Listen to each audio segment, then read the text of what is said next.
Cynthia, thank you for coming on the podcast. I really appreciate you taking the time. Yeah, I've been excited, been looking forward to it. I'm always open to connecting with new people and, getting a sense of how I can serve their audiences. Yeah, absolutely. So I'd love to start with you in Baltimore as an ER nurse. Why was that such an influential part of your life? It's a great question. I had another undergraduate degree and had gotten into law school and then decided not to go. And it really started me on a different trajectory. I tell everyone that, getting an animal can change your life. And so when I, adopted my dog right when I got out of college, I really started to think that I was destined to work in some area of medicine. And so initially I thought maybe I wanted to go to veterinary school. And I realized that's probably not a great idea considering I'm super allergic to cats. And so I worked for 2 years for a Fortune 500 company. I hated every single minute of it, but I had to support myself. My parents cut me off, which is what parents should do when you get out of college. And I was living with one of my college sorority sisters, and we had literally no money. I mean, at the end of the month, we had just enough money to put gas in our cars. It was a very humbling time in my life. And it also made me really reflect on what would really make me happy, going forward. And so I started taking pre-med classes and, I worked a full-time job, took pre-med classes at night. I think I took 2 or 3 classes each semester and really largely had no social life at that point. And so it was on that trajectory that I had a professor who looked at me and said, "What are you doing in these classes with all these, by that point, maybe people 4 or 5 years younger than me?" And I just explained what I was interested in. He said, "You should become a nurse practitioner." And I was like, "I don't want to be a nurse. I have no desire to be a nurse." Well, that turned out to be the most fortuitous conversation because at the time, this is really at the peak of the HIV/AIDS crisis. And I got very interested in HIV and AIDS management. I went to work for the Whitman Walker Clinic in Washington, D.C., and started looking at what were the best university systems for HIV and AIDS research. And really, you're talking at the time about Johns Hopkins and UCSF. I'm very much an East Coast girl. I knew there was no chance I was going to get on a plane and relocate to San Francisco. And I applied to a few other, very well-regarded universities, got into my first choice. And so I packed up everything I owned and moved to Baltimore. And while in Baltimore, I found out that there was another passion of mine. It wasn't just HIV and AIDS research, which of course the patient population in Baltimore was much different than DC. It was really a tremendously eye-opening experience to be in a big inner city and dealing with a lot of the social issues. One of the best educations I could have ever had, to be completely frank. It was really good for this suburban girl who had been a suburban girl her entire life to be in the inner city. I learned a lot. And I found that I loved ER medicine. I'm an adrenaline junkie, and to be in a major US city, major inner city with a lot of the social issues that Baltimore has and still has, the drug problems, teen pregnancy, et cetera. For me, it was a baptism by fire. And so I love to tell people to this day, I could colorfully write a book just talking about what I saw and dealt with and the patients that I had the distinct honor to be able to care for the 6 years I lived in Baltimore. So I did another undergraduate degree and then did my nurse practitioner program. And while I was doing grad school, I was an ER nurse and I loved every minute of it. Again, it was like my 20s were just a protracted period of being in school and working towards a goal. And so Baltimore, I'd have a fondness for Baltimore that I will probably never lose. Is there a particular story that encapsulates your 6 years there? It's a good question. I think a lot of the things that I choose to recall with great joy are some of the patients, because, many of these patients, they're either frequent flyers, meaning they end up in the ER, end up in the hospital frequently. So you get to know them really well. And there was a gentleman, and I'm trying to think about how I can describe him without sharing who he was. He was a morbidly obese gentleman who was in his 30s. He was very, very funny, and he was a ladies' man. I mean, he was so large that he had to be weighed in the hospital on a freight scale. And I'm not exaggerating. And he just was larger than life. And I think about him frequently because if you're a very intuitive person, you learn more from your patients than they learn from you.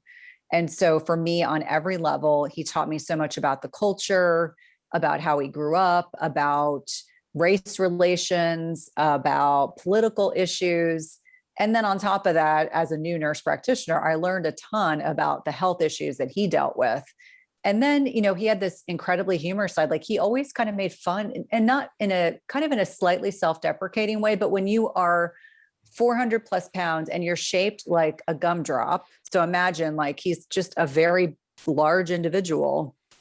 And it was like everyone in the hospital, when they saw me walking with him, they knew who I was walking with.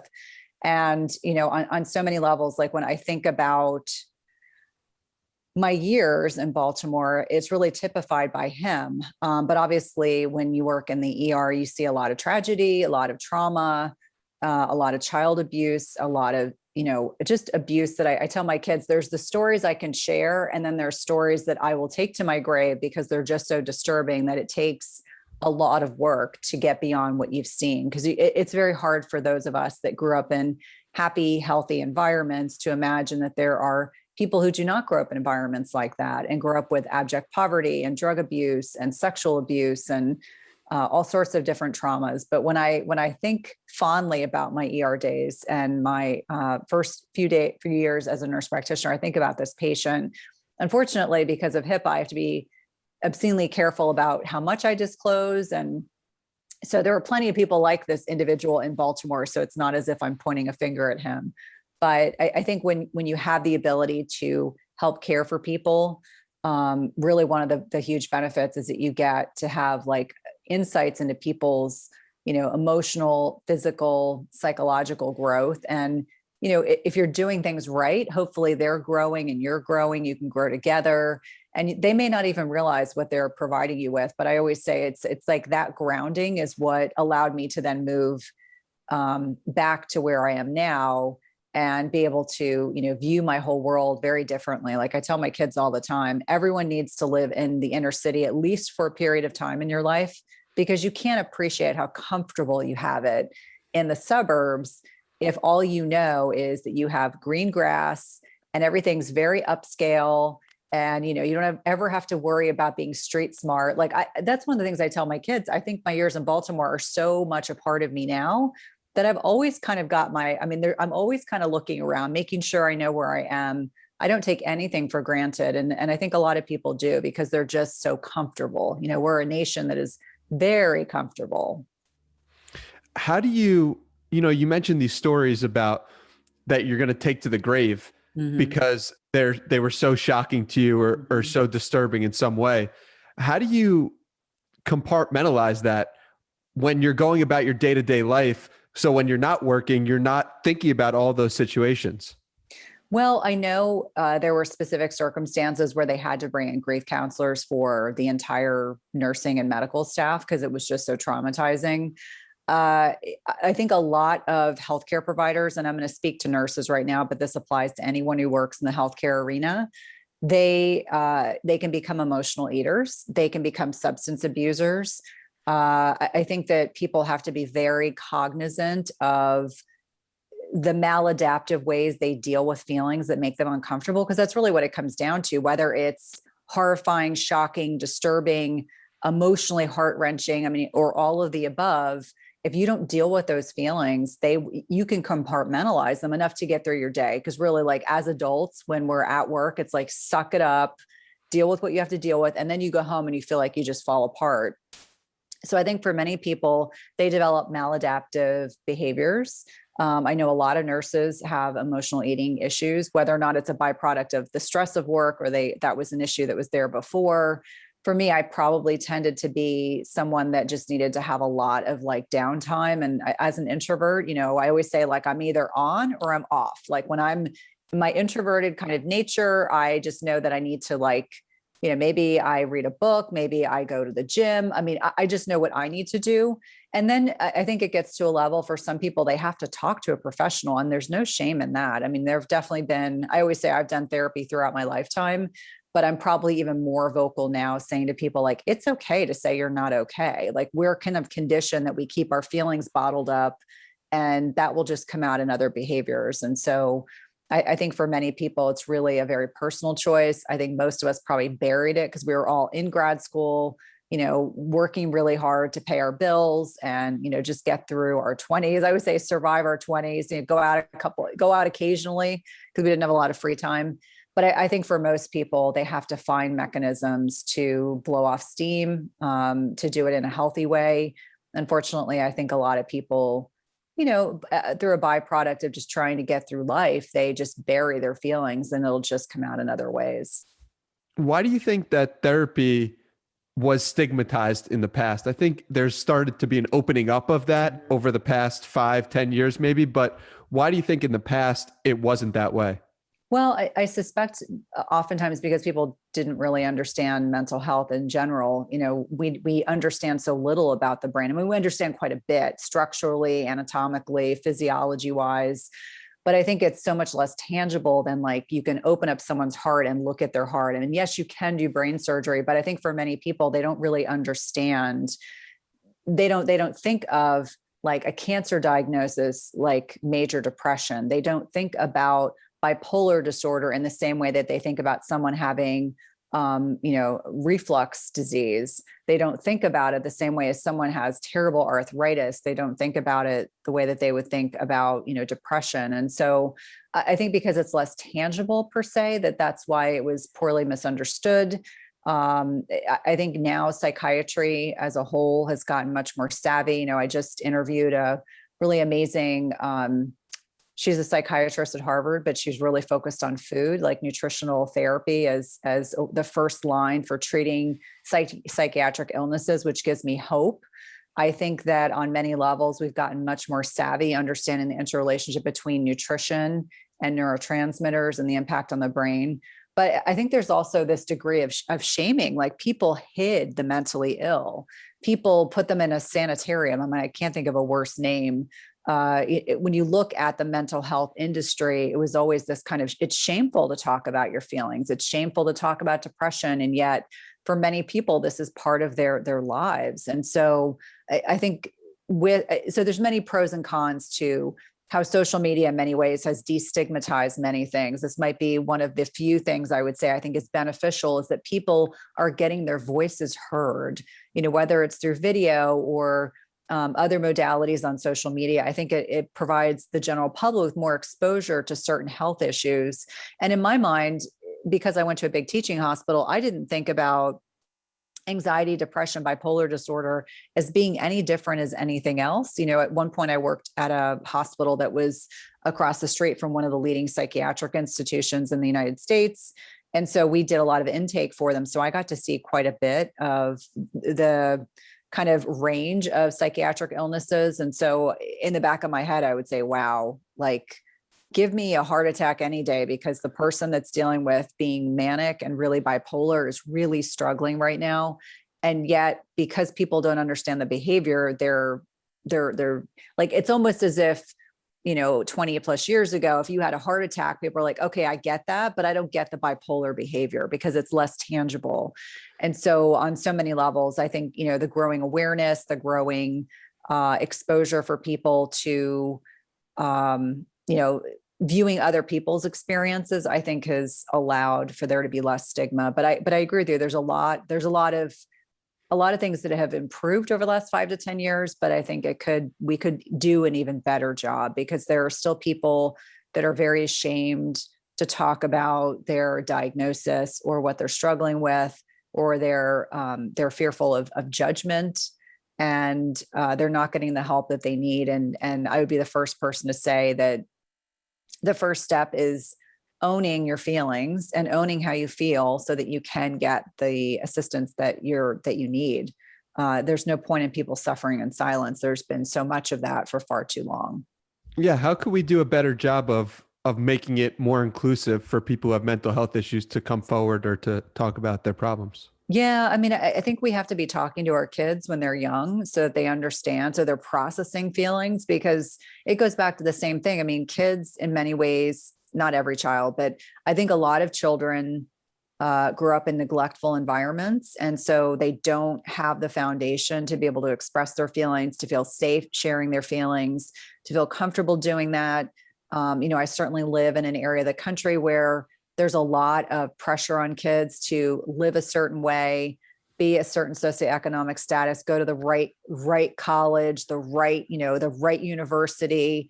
And so kids don't want to look like their armor is dented. They want to look flawless and perfect.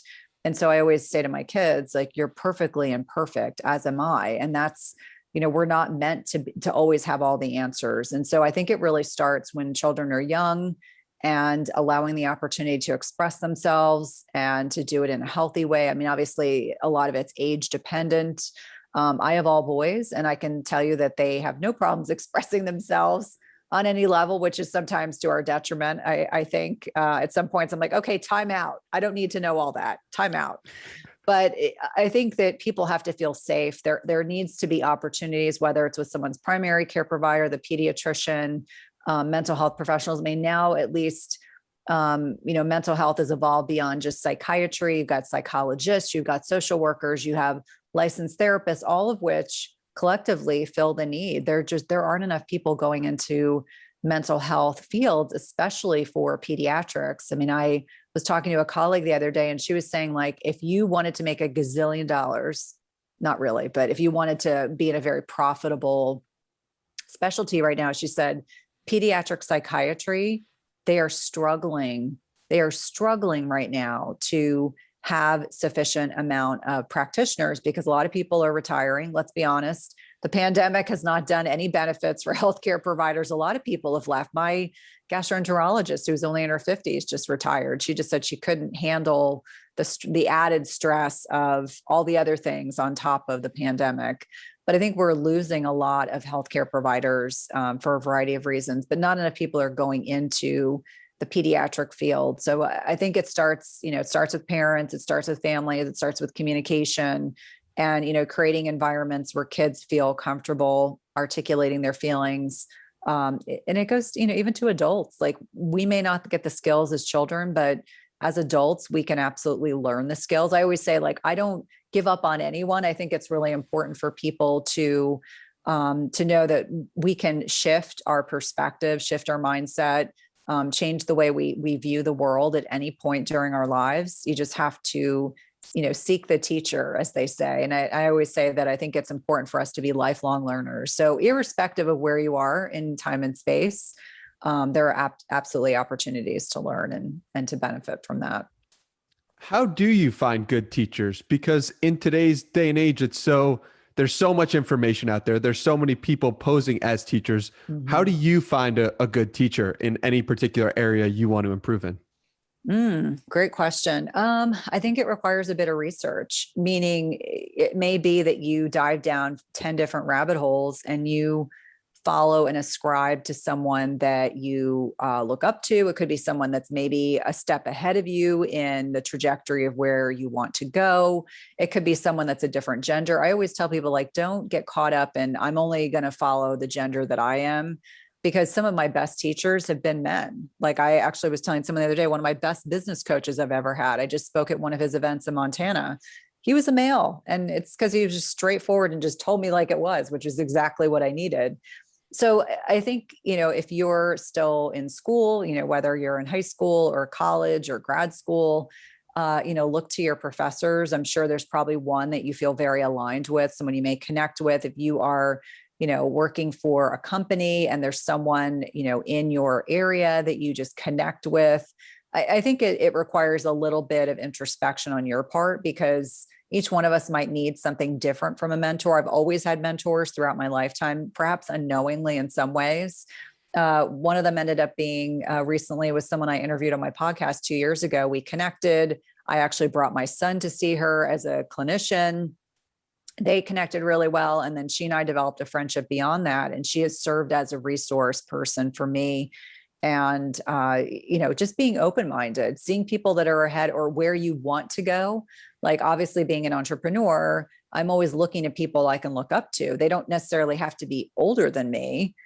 They could be younger than me, but they could be farther ahead in their business. And so one of the things I would caution everyone is, it's not an age thing. I learn things from people every day. I have some very young people on my team, and I always tell them how much I appreciate them and value their input.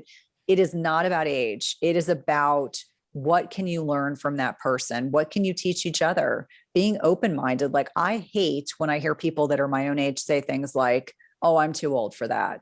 Or, that doesn't serve me. And I always say, like, if I had that mindset, there are so many missed opportunities. Like, some of the people I enjoy the most are a lot younger than I am. And that is totally okay. There's something to be learned. So, don't be judgmental, be open-minded. If you're younger, like if you're in your 20s and you're looking up to someone who's in their 40s, don't be afraid to reach out to them and say, hey, I would love to connect with you. I'd love to interview you. I'd love to hear more about how you did X. I think one of the best ways, and certainly you did this, just reaching out and just, I think you made a specific compliment about something I had tweeted about. I think half the battle is just finding a way to connect. And there's almost always a way to connect with one another. And then just see from there what develops. I find that most of those relationships become very organic, meaning they're not forced. It's not like you're saying, I want to go to dinner with you on Friday at 5:00. No, it's like, let's do a Zoom call. Let's catch up and record a podcast. Let's go for a run. I mean, something that is not requiring a lot of effort on either of your part, that it's almost like you're trying each other on. It's like, let's see, how does this work? And for me, I'm a big believer in flow. If it's meant to work, it will. I don't like to force anything. I'll give you an example. Very recently, I have a client I've had for the past year who's absolutely lovely. And I just felt like there was personally, we get along very well, but professionally, I was getting a lot of friction with work that we were doing together. And so I reached out to her and I said, listen, we have 2 more appointments together. I'm in a position where I'd be happy to let you go from your contract, from the rest of the contracted amount, because I just feel like this isn't serving you well. And I don't want to force it. And what's interesting is she took about a week to respond, and in a very nice way said, you know what, I'm so grateful that you saw that in me. I had to take a step back, look at things objectively. And I told her, I said, it is not in my nature to force things. And I think for anyone that's listening, if you're trying to, succeed in connecting with someone, developing a rapport, or even like an acquaintanceship, and then eventually a mentorship, if it's meant to work, it will just kind of fall into place. And if you're trying to feel like if you're forcing it really in any relationship in your life, then it's probably best to kind of take a step back and just say, is this really serving both of us? Someone who served as a mentor for you, or at least a teacher from afar, is Robin O'Brien from The Unhealthy Truth. Could you talk a little bit about why that book played such a critical role in your life? Yeah, it's interesting. So I'm like a gigantic, voracious reader. And at the time, my oldest son had, a few years before, had been diagnosed with life-threatening food allergies. And so that kind of sent me into a tailspin. It's almost like too much. And then that means then you become fearful. And I'm like, I can't live in fear. This is not healthy for him or for us. And so I just happened to buy her book. I don't know why I bought her book, but I bought her book, read it, and I was so angry as I was reading the book, because she used to be a lobbyist for the food industry. And as she was unpacking why her daughter had developed food allergies and symptoms and food sensitivities, she got angry too. And so as I read this book, I thought to myself, more parents need to know this. More people need to be aware of how our, food industry has largely been hijacked by big ag, and how these companies are largely spraying toxic chemicals on our food that is making us sick. And so I think it took me about 2 weeks to read the book, not because it's very long, but because I could only read a chapter at a time. And so here I am, this, Western medicine trained nurse practitioner, adrenaline junkie. And I started to become increasingly disillusioned with this kind of traditional, you have a symptom, I write a prescription kind of mindset. Let me be clear. We need Western medicine. That's, we're the best of the best at emergencies, urgencies, surgery, all those things. We do a crappy job with prevention and chronic disease management. And I will die on that sword forever. And so I slowly started to kind of turn, I wasn't sure what that was going to look like, but, I started a doctoral program, then I did a wellness coaching program, and then I kind of fell into this functional nutrition program. And that's what got me started. So I always credit Robin O'Brien. In fact, I'm trying to get her on the podcast. We've been communicating back and forth. I've been trying to get her on the podcast because I really genuinely want to share her message, but also just from a place of complete gratitude, because if I had not read her book, I would not have taken that turn. You know, we always talk the path less taken. And I definitely throughout my lifetime did not necessarily ascribe or do what people expected of me. I did something different. It all worked out in the end. Being an entrepreneur is the same way. But for me, it was that book. Reading that book gave me the confidence / anger, irritation, enough for me to pivot, you know, to really say to people, I feel like it all starts with food. We're not focusing on food. And food is what is driving all these metabolic issues, diabetes, et cetera. And instead we want to focus on symptoms, and we're missing the point. Like if we don't start with what food we choose to put in our bodies, we are missing the whole point of all of this. What foods do you recommend eating, or what foods do Robin O'Brien recommend from The Unhealthy Truth? She didn't really necessarily talk as much about the things she recommended, but generally speaking, I am an advocate of a protein focused diet, animal-based protein, the best that your budget can afford. I talk a lot about healthy fats. So things like olive oil. I think a lot about butter. You know, obviously this is the antithesis of what we used to tell patients. And then carbohydrates, if you've earned them. And most Americans eat far too many carbohydrates. I'm not anti-carb, but I would much rather people have non-starchy vegetables that are carbohydrates and low glycemic berries than be eating French fries and, rice and, like cupcakes. I mean, let's be real. We should call a spade a spade. And a lot of what people eat that's food is really like dessert. So, that's what I would say completely differentiates me from a lot of my peers, is that I'm very, very focused on food quality. As I always say, the best your budget can afford. In my house, we eat a lot of meat. I have very, very healthy children my oldest right now is 5'10" with size 12 feet, and he's still growing, which is unbelievable. And then my other son is now taller than me too. But, they're competitive athletes. My husband, does jujitsu. We are a very active family, and we eat a lot of protein. And then, the healthy fats piece. And then obviously with teenage boys, they can largely eat anything that they want. They eat a lot of, I would say by their own admission, rice and pasta and things like that, which I don't eat anymore, and haven't for a long time. So I think it's really dependent on the individual life stage someone is at. Obviously a 25-year-old young man can eat very differently than a 50-year-old man can. And that's neither good nor bad. It's just, it is what it is. You're at the point in your lives where in your 20s, where you're largely protected from a lot of the challenges that can impact people at an older age. Doesn't mean that it will. I always say that, it's great to be an outlier. I never realized I was one. But to answer your question, a lot of the focus that I do, whether it's on social media or with clients, is really talking about food quality, meaning if you can afford it, get pastured, wild caught meat and fish, organic, pastured eggs. Now, obviously, I always say it's good, better, best, because if you go out to dinner or you're at a celebration, it's good, better, best. You do the best with what you have at the moment, and you don't stress about it. Yeah. You mentioned that you're an outlier. How would you describe yourself as an outlier? Well, I would say first and foremost, when I comparatively look at most women that are in their 40s, I sleep well. I have a lot of energy. I can lift heavy things in the gym.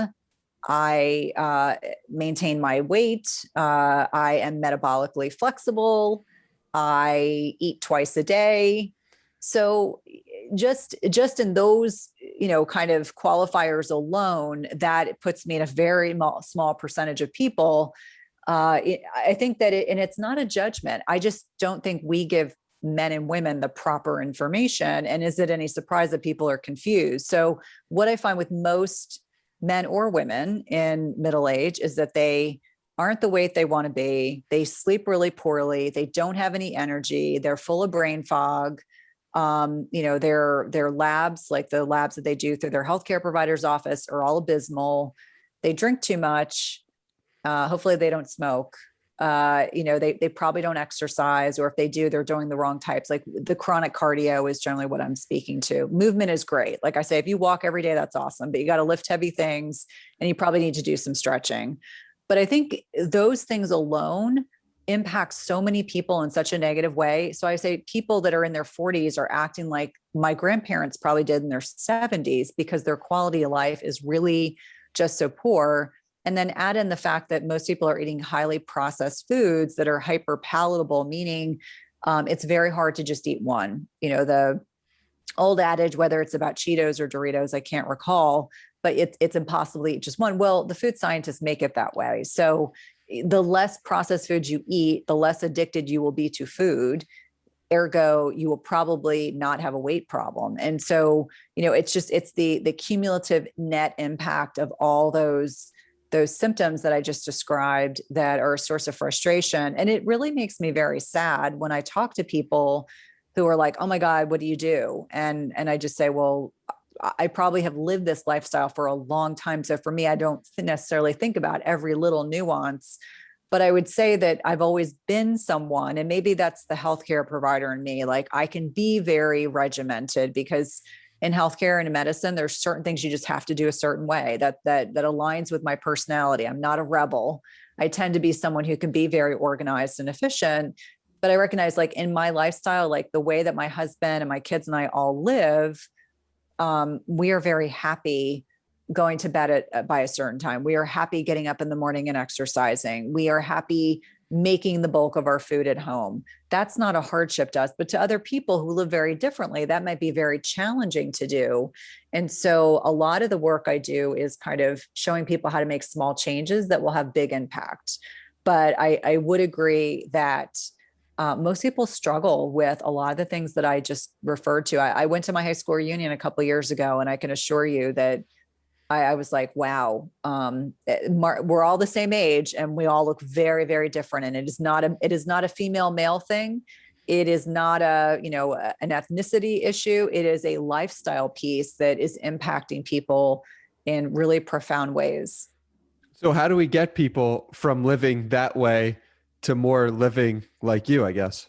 Yeah. Well, they have to want to change. That's the most important thing. They have to want to change, because if they don't want to change, you could do all the education interventions, et cetera. They're not ready for the message. So when I was 100 years ago, when I was in grad school, there was this Prochaska and Di Clemente. They talk about this trans theoretical model of change. And so I reflect on that quite a bit. And what I essentially just said is, if someone's not ready, if they're just thinking about change, they're not ready to make change. You can't shove them. You can't make them ready. So someone has to be ready for the message. They have to be ready to take action. So a lot of it's acknowledging like where someone is on that change continuum. And you can go backwards and forwards quite a bit. I used to always say there are people who will come to me who want to pay me money to work with them, but they aren't ready to do the work. And I used to take that so personally. So when someone is ready, it has to be small, sustainable changes. So you can't, and this is a mistake I made when I was a new nurse practitioner, and certainly as a new entrepreneur, you get people like 100 things they need to change all at once. And they're like, I don't even know where to start. So small, sustainable changes. It could be as simple as I'm going to go to bed 30 minutes earlier every night, or I'm going to put blue blockers on if I'm going to sit up and watch the game, or I'm going to be on my tablet or in front of my computer, because we know the net impact of blunting the, blue light from your electronics and its impact on melatonin, which is this hormone in the brain. Thinking about things like, I'm going to cut out snacking. Now, I think the latest statistic I listened to is that the average American consumes a sugar sweetened beverage or food 16 to 17 times a day. Now, I don't know how you would get anything else done if you did that all day long, but apparently that appears to be the norm for a lot of people. And I say to people all the time that, just removing snacking, I'm not even talking about intermittent fasting, just not snacking, see how you feel. And oftentimes people feel 100% better.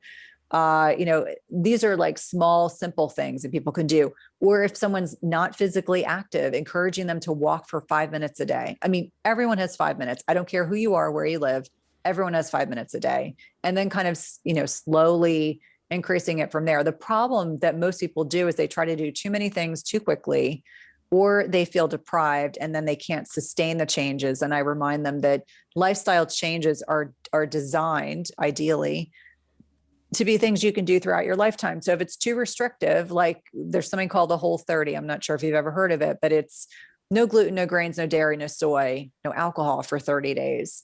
And that is probably the longest the average person can do. And it is totally fine after 30 days to say, okay, I'm going to reinstitute dairy and see how I feel, or I'm going to reinstitute grains and see how I feel. But I'll tell you, people will struggle for those 30 days, but because they know there's an endpoint, they're like, okay, let's take out what doesn't serve me. Let's keep what does. Maybe I find out that not drinking alcohol is a good thing for me, or maybe I tolerate a little bit of dairy, but not much. And so we don't know until we challenge ourselves a little bit to even determine what is something that we can kind of agree to long term or even on the short term. So that's usually a good place to start. Small, sustainable changes so that you can maintain them over time. And then as you do really well, you can like add on, instead of 5 minutes of walking becomes 10. Instead of snacking, maybe you fast for 14 hours a day, which really isn't. It blows people's minds to think they don't eat for 14 hours, but it really, if you eat dinner at 6 and eat breakfast at 8, you've already gone 14 hours. So it's really not so insurmountable. Or maybe someone's going to say, I'm going to eat more green vegetables. Hey, that's fantastic. That's still a win. You mentioned the no alcohol piece, and I was reading a tweet from you that said you were made fun of most of your adult life for not drinking alcohol. And that was so crazy to me. Why do you think that not drinking alcohol made other people so they were so confused by it or wanted to make fun of you for it? Yeah, well, I think so. I think there's a couple fold issue. I think growing up with an alcoholic parent definitely laid a pretty indelible impression on me. That's number one. And oftentimes when people make fun of someone because they choose like a lifestyle choice shift, it's because it triggers something within them. Like I always say, like, I don't take ownership of other people's triggers. Like that's on them. And I fully understand that. I have a couple family members who it becomes like, still to this day, I'm in my 40s and I still have people that like to make it an issue that I choose not to drink alcohol. And I just say, listen, I don't feel good. I get hot flashes. I don't sleep well. I'm like, those are 3 things that are non-negotiables for me. And for anyone that's listening, you might have completely other different reasons why. Maybe you don't act like yourself. Maybe you say things you don't mean to say. Maybe you say hurtful things. Maybe you make poor choices. Like maybe you end up in bed with someone that you're like, oh, I was beer goggling. This is not a good thing. There can be a lot of different reasons. So I think it really speaks to, we have a profound drinking culture in the United States. This somewhat kind of puritanicalism about, certain things are acceptable, other things are not. There is a big drinking culture within the mom community. I mean, there was a neighborhood I lived in until last September, and there were a group of moms that were like just unbelievable drinkers. Like there was no judgment on my part, but I was like, I couldn't function like that. I wouldn't want to be behaving like that, looking like that. No, thanks. I can think of 100 other things I'd like to consume calorie wise than all that alcohol. But we have this drinking culture. It's okay for mommy to drink too much. It's okay for someone to get sloppy drunk in their 20s, 30s, or 40s or beyond. And, alcohol is still technically a drug. I don't think people think about it that way. And I'm by no means a teetotaler, and I'm not passing judgment on anybody. But I think as a healthcare provider, as a human being, as the adult child of an alcoholic, I definitely kind of view the world a little differently than a lot of other people.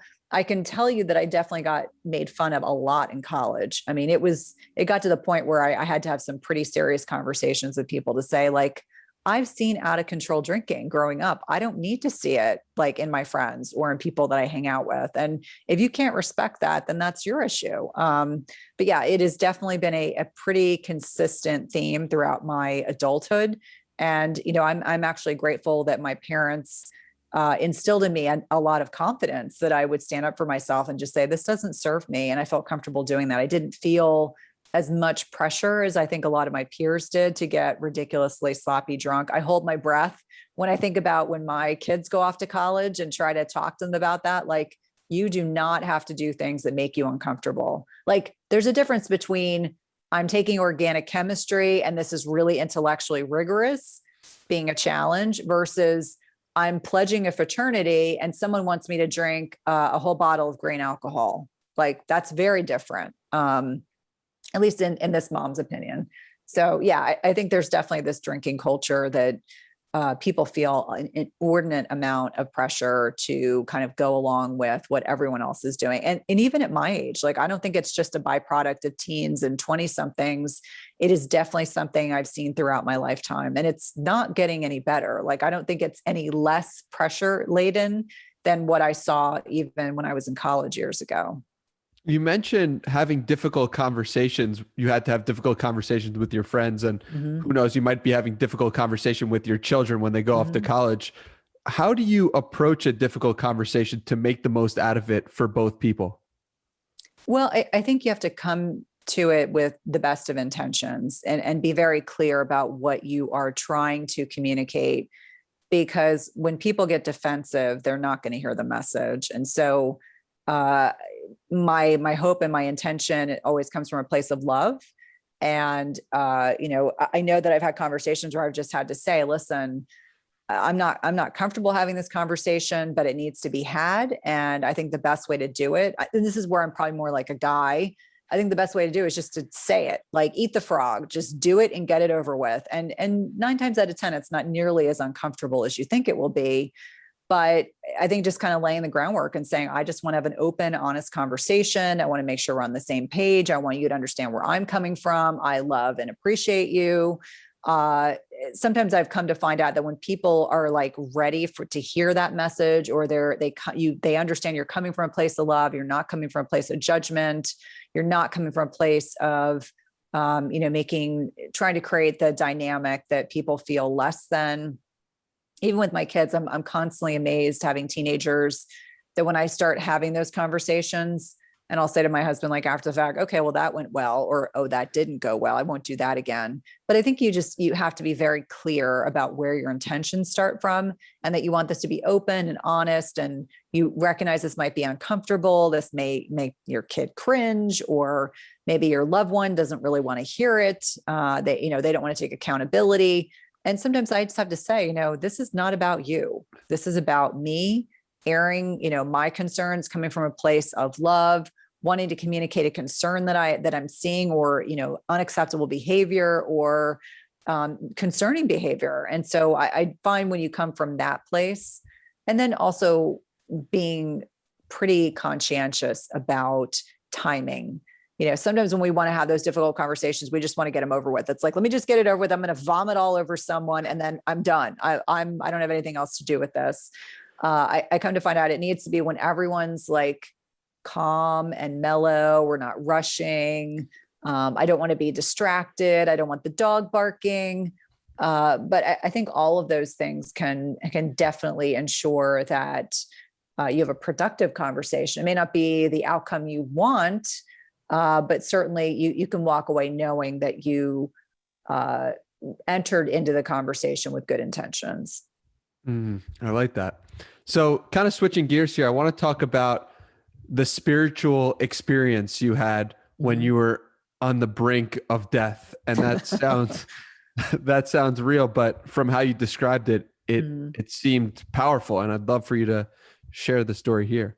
Yeah. So in 2019, for anyone who is not familiar with the story, I came back from a business trip with my husband and thought I had food poisoning. And it turns out I had a ruptured appendix and a slew of complications. I'd never been sick a day in my life, and spent 13 days in the hospital, almost died. And about day 5 of the hospitalization. And I was aware enough at that point how sick I was, because my surgeon there were so many specialists seeing me. They weren't able to figure out why I wasn't, like, by that point I should have been getting better and I wasn't. And so it was like a cold, snowy day in February. And it just so happened that the hospital room I was in, I could watch the snowfall. And by this point I hadn't eaten in 6 days. And I don't care who the individual is. If you're that sick and you haven't eaten, it impacts you mentally. And, I was vomiting, I had tubes all over the place. It was just unpleasant. Certainly being a healthcare provider was a blessing / curse, because I was very aware of how sick I was. And I definitely felt in this moment, looking outside, seeing the snow, that there was this spiritual entity that essentially came to me and gave me the opportunity. You're either going to have one or two outcomes. You're either going to live or not. And what do you choose? And, at that time, my boys were 13 and 11. They obviously, very much needed me. I wanted to be home with my husband. I had a business commitment that was only like a couple weeks, maybe a month away. And in my mind, I was like, I'm way too young to die. I mean, like, I've still got fight in me. And so ironically, that night, they were able to kind of handle my situation from a different angle. And like 2 or 3 days later, I started getting better, enough that they were then hopeful I was actually going to leave the hospital. But it's amazing how sick an appendix can be. But for me, it left a very strong impression. I was very clear that I was going to get out of the hospital. I was going to, get home to my family, and then I was going to do this talk. And the talk was to make sure I could prove to my kids my brain still worked. And, the rest is really history about that talk in particular. But the point of why I think this is such a kind of profound thing to go through is that I took my health for granted. I'd always been super healthy. Probably if I had not taken as good of care of myself, I may not have made it through. In fact, I went home, was discharged home, had my appendix out 6 weeks later after I had done this talk. So I went and did this talk with a ruptured appendix, which was probably a first.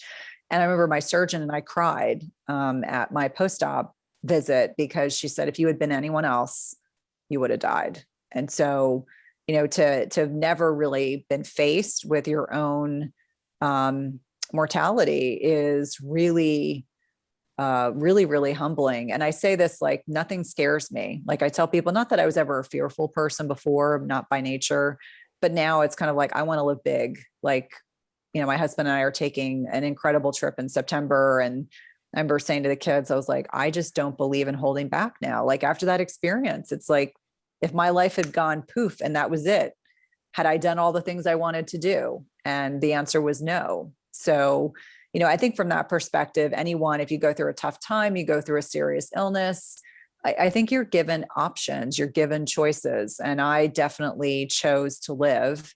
And, the other side of that is that if I was choosing to live, then I was going to live even more passionately, even more deliberately than I had before. And so I feel very blessed, because a lot of people go through their whole lifetime and they never go through a hardship like that. And I always say, the universe takes and the universe gives. And so the universe, gave me a pretty rocky month of my life. And then I had all these blessings that came after that second talk. So life works in funny ways. And, who knows, I might not have been connected with you or any of the other amazing podcasts I've been on over the last 2 years, had it not been for that experience. So I always sit in gratitude. What advice would you give for someone who's thrust in the middle of a situation they didn't control, and it's a hardship that now they're facing for the first time in their life? Yeah. Stay focused on what's most important. I always say, your key priorities. My key priorities are my family, getting home to those 2 boys, getting home to my husband, getting back to committing to do this talk. The people that were leading the talk thought I was nuts, but I think you have to really focus on what's most important to you, because what will get you through a really tough time are the people that you care about, whether it's your significant other, your best friend, your parents, your siblings, your dog. I mean, I love my dogs. Couldn't wait to get home to my dogs. And so, we live with purpose, but we also live with intention. And so I think you really have to dig deep. I'm just grateful that I recognized, even though I was as sick as I was able to say, this sucks. It could be worse. I've seen patients deal with more. I'm not going to complain, because it could be so much worse. And so I always remind myself, when it sucks, when you really get down to it, yeah, it sucks, but there are 100 people out there who've got it way worse than you do. And, I'm sitting here in a heated, I almost said hotel. I'm in a heated, clean environment. They're feeding me nutrition through an IV. I have 5 specialists taking care of me. I have somewhat mediocre nursing care, which is a whole other story. I have a lot of loved ones who are reaching out, and what more can you ask for? What's it like when you've spent so much time caring for other people and now you have a team that's caring for you? Very humbling. I mean, way too much. I mean, I was probably a gigantic pain in the ass in some ways with the nurses, not the docs. Actually, the doctors were great. I had mediocre, like I either had great nurses or horrible nurses, and there was nothing in between. In fact, I ran into one of the nurses that was not so great in Target, and it triggered me in such a bad way. Like I saw her and I instantly started to cry because I recall thinking she was so incompetent. And let me be clear, like I'm a nurse.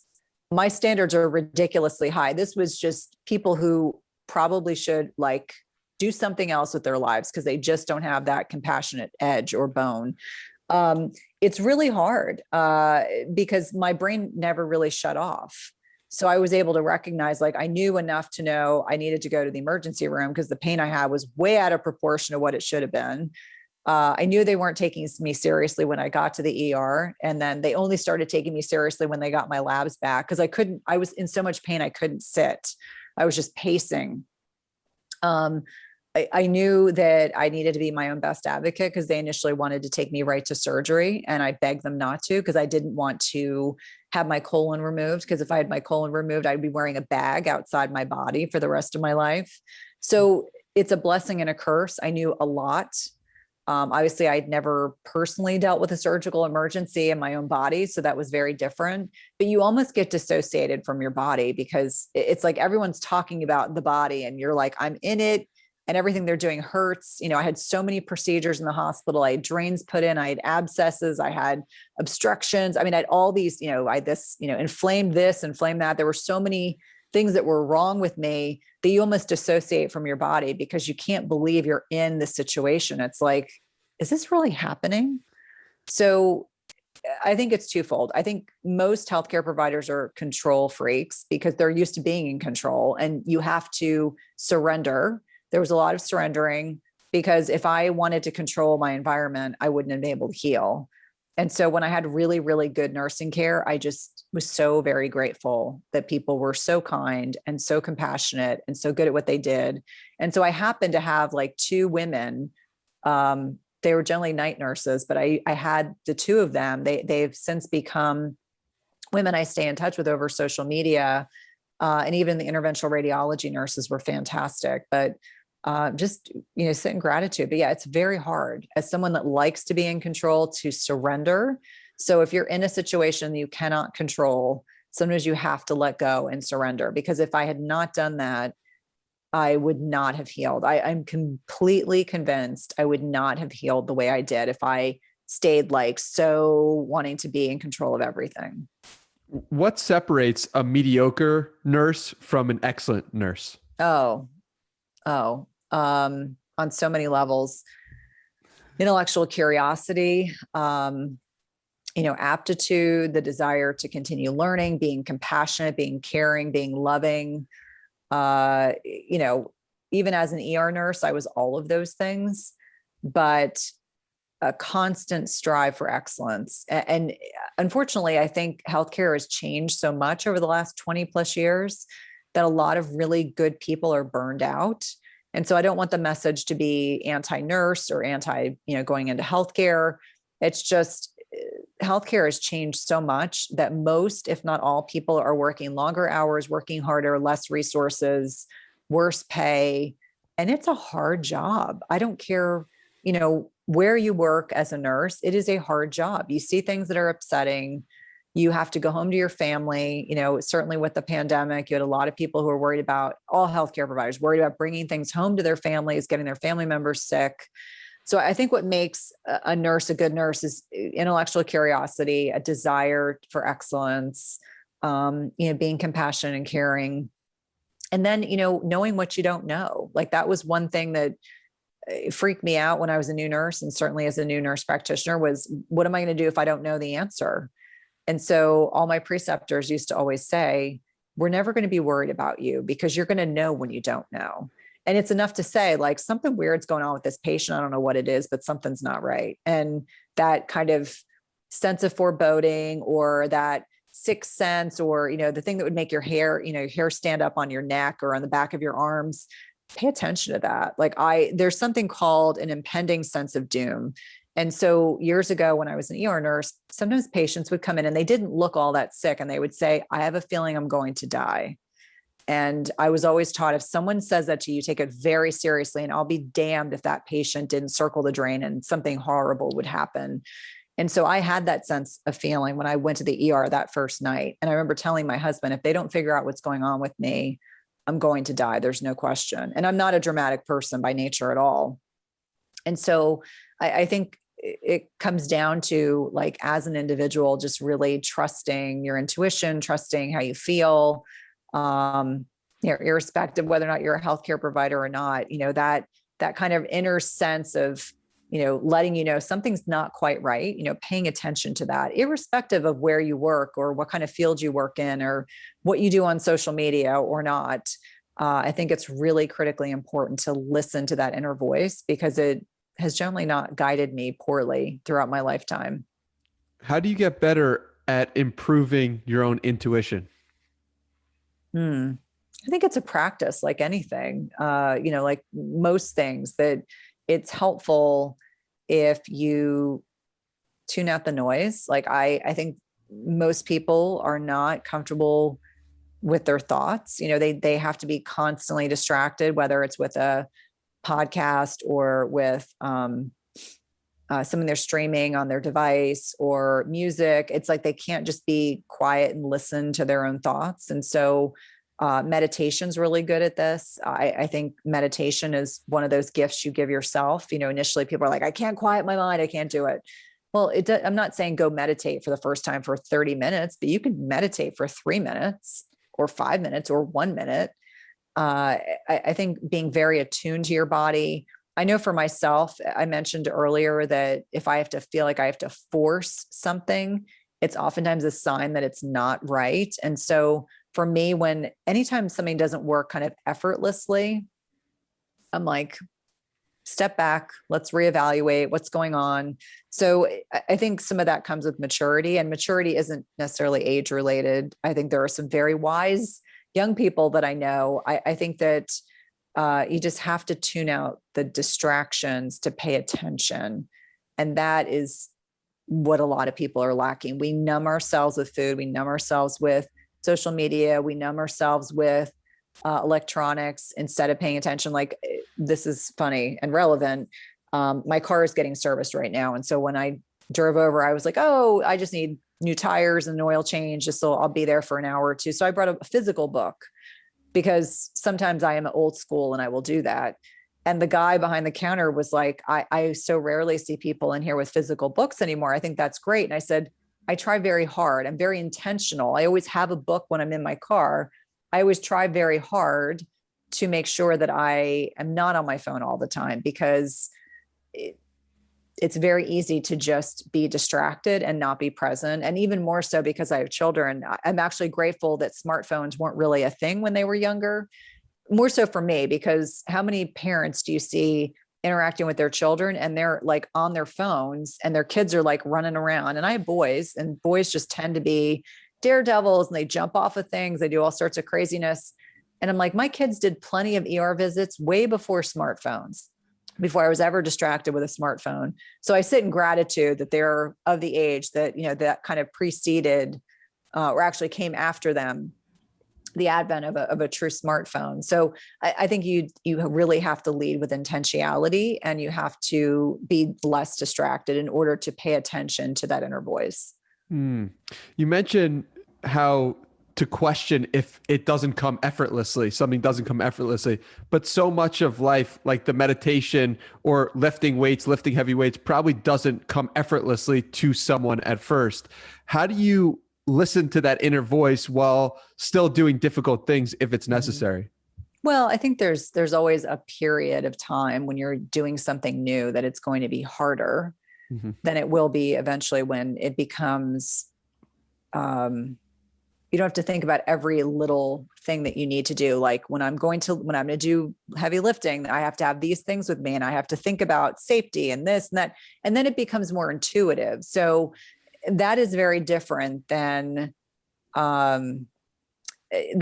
I'm thinking about, for example, meditation. And for me personally, sometimes when I don't want to do something, it's because I need to do it. So I will force myself to do it. Meaning I'm not talking about eating like a bunch of like, I don't know, Hostess fruit pies. I'm not talking about that. I'm saying when I don't want to meditate, it's oftentimes the time that I need to meditate the most. And so I'll just tell myself, you just need to do 5 minutes. Anyone can do 5 minutes. No, it sucks. I don't want to deadlift today, but today is my deadlift day and I'm going to do at least 5 reps. No, I don't feel like getting up at 5:30 in the morning because I just don't want to wake up that early, but I'm going to get up at 5:30 this morning because I know that once I get to the gym or once I get out for my run or once I start doing yoga or whatever it is, I'm going to feel better. And I always say, like, there's never a day I regret working out ever. There are days when I don't feel like I want to work out. And I will say, okay, well, if we're not going to go lift, then we're going to go walk. If we're not going, so I always say we're going to move our body in some way or another. It might just be walking hills in my neighborhood, and that's okay. But we have to push our body. Like, we're too comfortable as a culture. We are way too comfortable. We don't move our bodies enough. We don't eat real food. We engage in far too much social media, electronics, etc. And so if you want to get back to what I consider to be a more aligned ancestral health pattern, you have to do what most people are not doing. And that means you have to be a little more disciplined and you have to be a little bit more purposeful. And it doesn't mean you force yourself to do things that make you miserable. It's just, you have to try new things. Like anytime you first start doing new things, you are going to have there's always going to be a point to which you kind of go, okay, this sucks the first 10 times, but then the 11th time it isn't so bad. And like I tell my kids, listen, no one loves doing algebra. No one loves doing geometry, but you have to get from point A to point B. And this is part of that trajectory. And so this is just what we do. It's called suck it up, buttercup, which is kind of one of my resounding kind of mantras in my house. I'm like, yeah, we all do things we don't like to do. That's life. That's just part of life. So I think, when someone's doing something new and they feel like it's cumbersome and it's kind of a pain in the butt, it's like, commit to doing 5 minutes, 5 reps, eat a quarter cup of green vegetables, even if you hate vegetables. I mean, there's always ways to do it, but maybe just don't do it so intensely. Like, I think that's the other problem is people go to extremes and then they can't sustain it. It's like, okay, well, I'm going to go run 10 miles and you haven't run half a mile. How are you going to do that? Or the people that are like, I'm going to do this power lift in the gym. And I'm like, if you haven't started with doing the basics properly, you're going to end up hurting yourself. And so much to that point, I think, we have to be reasonable in our intention. Like, what is reasonable to make it sustainable? And maybe that you meditate 5 days a week, maybe that you meditate 3 days a week. It's not that you don't have time, you just don't make the time. What are the non-negotiables for you personally on any given day? Okay. Sleep. So 7 to 8 hours of high quality sleep is non-negotiable. Exercise is non-negotiable. Intermittent fasting is non-negotiable. I genuinely really prefer eating at home. Like, days when we kind of build it into our week, like, yes, we're getting ready to move out of the area. So there's a lot of dinners and celebrations over the next week. And we know how to kind of acquiesce around that. Hydration, electrolytes, non-negotiable. Connecting with my family members every day, non-negotiable. Making sure that I connect with my dogs every day, non-negotiable. Planning, family vacations, non-negotiable. Now that might be very different. Oh, the other thing is, personal professional development is a non-negotiable. Before I got on with you, I'm in the midst of a toxins class series that I'm taking. And so I can't do it all at once, which is what I'd love to do, but I hack off. It's like, how do you eat an elephant one bite at a time? It's like, okay, every day, even if it's 15 minutes, okay, 15 minutes, I'm going to devote to doing this or reading a book, more for business development. So I think on many levels, if you ask 10 people, they might all have very different answers, but most of what I talk about, it revolves around sleep, and the nutrition piece, fasting, sleep again, exercise, and then just connecting with other people. Because as an introvert, I don't have the same need to be constantly connected to people that like my 13-year-old does. He's an extrovert. And so when he lives in a house with introverts, we have to be sensitive to that. And sometimes that even means like reevaluating things that we're doing to make sure that his needs are being met as well. How do you think about some of these things I'm sure you've been doing for so many years now, and now you're teaching them to people who are discovering them for the first time? How do you think about that dichotomy and teaching something that's obvious to you to something that to someone that it's not obvious to? Yeah. Well, it's just acknowledging we're all in a different trajectory. So obviously when I started intermittent fasting or prioritizing sleep or started, exercising, on a daily basis, there was this, strong part of the educational process, like the journey where you're steep learning curve, like you're learning a lot and then you kind of coast for a while and then you go up again. And so it's the acknowledgement that you never stop learning. I'm constantly learning about every single thing I talked about. I'm always tweaking and adjusting and learning things, trying new techniques, and just acknowledging that depending on where people are in their learning journey, they may be at like the bare bone basics. Like they just heard about, for example, intermittent fasting and they know nothing about it. They think it's starvation. And so trying to explain to them that's not what it is and trying to give them basic information so they can decide, maybe I want to learn a little bit more about that, or no, I'm not ready for that. I want to have my 6 mini meals and 3 snacks a day and be happy with that. What's a 4-2-1 fast? Speaking about intermittent fasting. It's a more advanced technique. And so it's 4 days of your normal, fasting feeding window, which could be, 16, 20 hours of fasting. And then an associated feeding window in between that usually refers the 4-2-1. The 2 is 2 24-hour fasts a week and then 1 feast day. And feast day is not a pig out day. It just means you have like a 12-hour eating window. And that strategy tends to be particularly beneficial for people who've hit a plateau or people that just really need to shake things up. A 24-hour fast is a great way to kind of ramp up some of the benefits from fasting, but it's not nearly as scary as longer fasts. And so I find for a lot of people, they like the amount of digestive rest they get with a longer fast. Like they don't feel quite so overwhelmed than if they were trying to do a 2 or 3 day fast, which a lot of that's mental. I always tell people, I'm like, it's so much of fasting is mental. Well, you know it because you've done it for 6 days without even wanting to. So Yeah, totally. yeah. So Cynthia, this has been so much fun. Before we go to a close, I'd like to ask you, what if you're talking to someone who's 22 years old and you want them to pursue the highest version of their own life, what advice would you have for that person? Great question. I think that you really have to get to know yourself first. I don't know if I knew who I was at 22. I can look back and retrospectively say, oh, I can see where things were falling into place. But I would focus on one thing at a time. I wouldn't take away from like our conversation and say, I have to do all the things. I would pick one area, whether it's mental, spiritual, physical health that you want to improve, and focus on one thing at a time so that you can really enjoy the benefits and to enjoy the process as opposed to trying to change a lot of things all at once. And at 22, I think on so many levels, it's such a beautiful time in your life because the world truly, there's so many things that you're capable of doing and seeing. And I would encourage you to be curious and to, dive down every rabbit hole, if you will, of things that you are interested in. And don't be afraid to live a little bit differently. Like I certainly throughout my lifetime I didn't go to law school. I didn't, stay in, medicine. I mean, I've constantly, like when I've gotten to a point where I feel like I'm no longer growing, that I need to shift. And so don't be afraid to shift, even if your family thinks you're crazy and your friends kind of go, okay, well, sure, I'll be supportive of that. Follow your path. Don't do what your friends are doing just because they're doing it. Most of my friends got married a lot earlier than I did, had kids earlier than I did, either did go to grad school, but did it earlier, went or never went, or doing it now as they're getting, later into their 40s. And so we're all on our own path, and, just be true to you and focus on one thing at a time. Like, excel at one thing before you add in something else. I wouldn't feel like it's, you're in like a kid in a candy store and you just see so many options. I would laser focus on one thing at a time and do really well with that before you add in another.